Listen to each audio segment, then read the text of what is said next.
wa Chadema Bavicha. Nikasevu mpaka 2019 baada ya uchaguzi. Nikamaliza kipindi changu cha kuwa katibu mkuu wa baraza la vijana wa Chadema. Nikateuliwa tena kuwa katibu wa secretariat ya kamati kuu ya chama. Nikasevu kwa kipindi cha miaka mingine mitano mpaka 2025. Baada ya uchaguzi nikateuliwa wa katibu wa secretariat ya kamati kuu. Sasa wakati huo nikitekeleza majukumu ya katibu wa secretariat ya kamati kuu ya Chadema, pia nilikuwa ambacho kimetokea. Kwa hivyo nikadhani ni vema nikajitokeza hadharani na nikasema jambo kuhusu sakata hilo ambalo limejitokeza jana na likaripoti habari vikazungumza kuhusu jambo hilo la mimi kuondolewa kwenye nafasi ya katibu wa secretariat ya kamati kuu ya Chadema.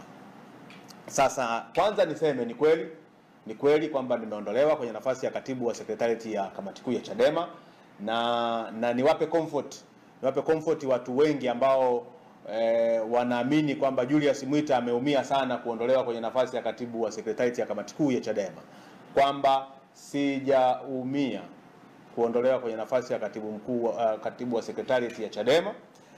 Lakini kwa nini nimekuja kuzungumza hapa? Moja ni kutoa ufafanuzi au kukiri hadharani hilo, lakini mbili kueleza yale ambayo yanasemwa kwamba ni sababu ya Julius Mwita kuondolewa kwenye nafasi ya katibu wa secretariat ya kamati kuu ya Chadema. Ukisoma taarifa ya chombo kimoja cha habari kimenukuu message zinazoonekana kusambaa mitandaoni.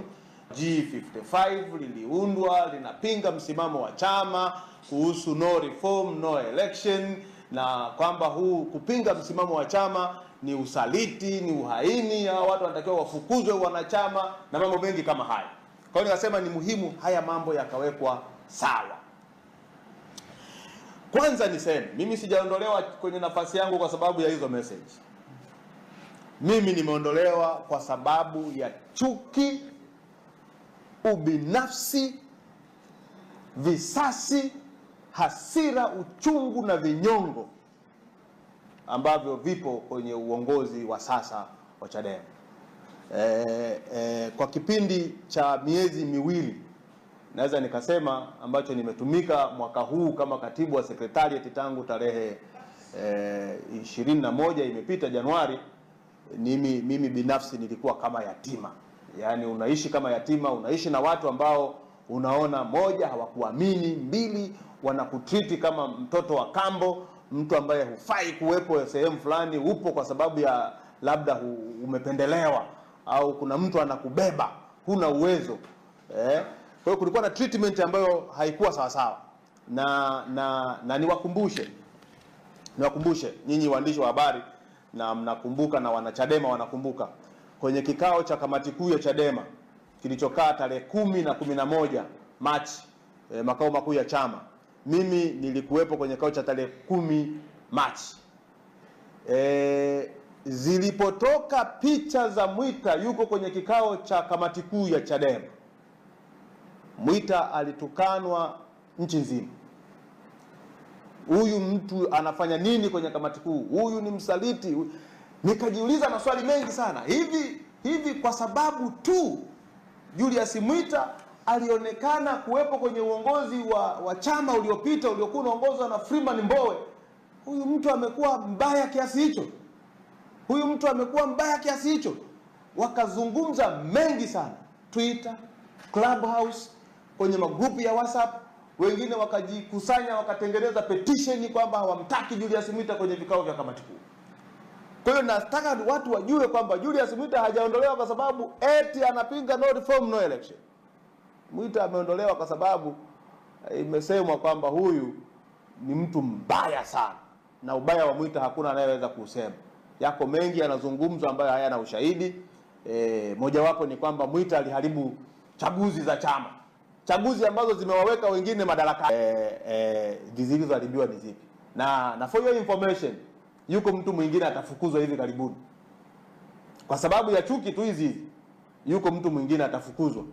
Sitaki kumtaja leo, lakini yuko. Habari hii wiki haiishi, utasikia naye amefukuzwa. Labda baada ya mimi kusema leo wanaweza wakamspare kidogo ili kuona kwamba kumuonesha kwamba Hamwita alisema uongo, lakini hamalizi hii wiki wanamfukuza mtu mwingine ambaye anaonekana kama ni tatizo.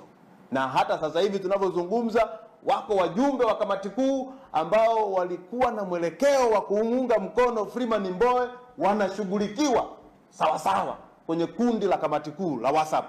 Wanatukanwa, wanasema vibaya na hii ni chuki tu, visasi, vinyongo, uchungu. Hatuwezi kuendesha taasisi kubwa kama Chadema inayotegemewa na Watanzania kwa chuki, vinyongo, visasi, eti kwa sababu mtu hakukuunga mkono kwenye uchaguzi sasa amegeuka kuwa mbaya. Eti kwa sababu mtu hakukuunga mkono kwenye uchaguzi eti amegeuka msaliti. Meona juzi amepigwa binti anaitwa Siglada. Chama kimekaa kimya, baada ya muda kinatoka na tamko tunachunguza. Anapigwa mwanamke na mwanaume anaumia, mnasema mnachunguza. Hii sio sawa sawa. Hii haiwezi kuwa sawa. Watu wanaendelea kushughulikiwa ndani ya hiki chama. Mtakumbuka hata wakati wa mchakato wa uchaguzi ndani ya chama alivuliwa uongozi Emmanuel Ntobi bila kufuata mchakato wa kikatiba, akaondolewa kwenye mwenyekiti wa mkoa. Lakini vile vile mwenyekiti wa vijana wa mkoa wa Shinyanga Emmanuel Vuga ameenguliwa kwenye uongozi wake wa mwenyekiti wa Bavicha mkoa wa Shinyanga. Lengo ni nini? Kuondoa watu wote waliomuunga mkono Mbowe kwenye chama hiki. Lakini tunajiuliza, hivi wanachadema wenzetu wanatuchukia sisi tuliomuunga mkono Mbowe kuliko wanavyochukia matendo mabaya ya CCM? Unaweza kuwachukia wenzako ulioishi nao miaka 10, 15 kuliko unavyoweza kuchukia ubaya unaofanywa na serikali ya CCM? Unarudi tu pale pale kwamba hawa watu wana chuki, wana vinyongo, wana hasira, wana visasi. Wale ambao mnasoma kwenye magrupu ya WhatsApp mtaona huko yanayozungumzwa. Hawa hawafai, wafukuzwe. Ni kwa wakati kabla sijaja hapa nasoma wanasema wafuatao wafukuzwe Chadema. Jina la kwanza pale Freeman Mbowe. Anayesema hivyo amejiunga na Chadema mwaka 2023. Anasema Freeman Mbowe afukuzwe Chadema. Unajiuliza hii chuki imetoka wapi? Ile familyhood ambayo Chadema tulikuwa nayo miaka hiyo, tunakaa kama family, imeenda wapi? Ile love iliyokuwepo ndani ya chama imeenda wapi? Sasa nilitaka kwanza nijenge msingi huo. Mimi sijaondolewa kwa sababu eti napinga no reform no election. Ila nimeondolewa kwa sababu nachukiwa. Nimeondolewa kwa sababu ninaonekana kuwa ni mfuasi wa Mbowe.